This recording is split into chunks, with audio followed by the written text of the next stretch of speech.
Côte d'Ivoire. Tension politique à Abidjan après l'arrestation de 6 militants du PPACI. Introduction.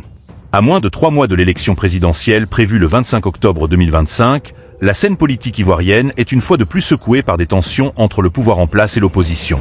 Le Parti des peuples africains, Côte d'Ivoire, PPACI, formation politique dirigée par Laurent Gbagbo, a vivement dénoncé l'arrestation arbitraire de 6 de ses militants, dont plusieurs cadres, dans le quartier populaire de Yopougon, à Abidjan. Cette nouvelle affaire cristallise un climat préélectoral déjà tendu, ravivant les débats sur les libertés publiques, la partialité des institutions judiciaires et la répression de l'opposition. Des arrestations sous tension.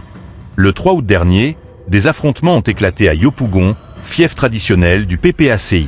Selon plusieurs témoins, ces violences ont impliqué des jets de pierre, l'incendie d'un minibus et des échauffourées entre jeunes partisans de partis rivaux. En réaction, les forces de l'ordre ont procédé à plusieurs interpellations, parmi lesquels figurent 6 militants identifiés comme membres actifs du PPACI, certains occupant des fonctions locales dans la mobilisation ou la communication du parti. Le ministère de l'Intérieur a rapidement communiqué, affirmant que ces arrestations sont liées à des actes de trouble à l'ordre public et que les enquêtes en cours respectent les procédures légales. Pourtant, pour le PPACI, il ne fait aucun doute qu'il s'agit d'une manœuvre politique visant à affaiblir le parti à l'approche du scrutin présidentiel. Le PPACI dénonce une justice à 2 vitesses. Dans un communiqué publié le 4 août, le PPACI a fustigé une campagne de répression, orchestrée selon lui par le pouvoir, destinée à museler l'opposition. Le parti évoque une justice à géométrie variable, dénonçant le fait que seuls les militants de l'opposition sont arrêtés et présentés comme responsables de troubles, tandis que les partisans du parti présidentiel bénéficieraient, eux, d'une forme d'impunité tacite. Les avocats du parti ont aussi souligné que les 6 détenus n'ont pas été présentés devant un juge dans les délais légaux, ce qui constituerait une violation des droits fondamentaux. L'affaire est désormais portée devant des juridictions nationales, mais plusieurs ONG locales, telles que la Lido et Amnesty Côte d'Ivoire, appellent à une enquête indépendante et impartiale sur les circonstances de ces arrestations. Un climat politique déjà fragilisé. Cet épisode s'inscrit dans une séquence politique particulièrement chargée. Le président Alassane Ouattara a récemment officialisé sa candidature pour un 4e mandat, suscitant de vives réactions dans l'opinion publique.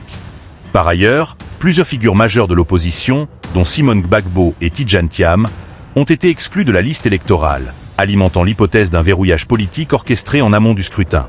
Dans les quartiers populaires d'Abidjan, ces tensions politiques s'expriment souvent à travers des affrontements sporadiques entre militants, mais aussi une perte de confiance croissante envers les institutions. Le risque d'escalade est réel, selon plusieurs observateurs internationaux, qui appellent à une désescalade immédiate et à l'ouverture d'un dialogue inclusif entre tous les acteurs politiques. Un enjeu de crédibilité démocratique.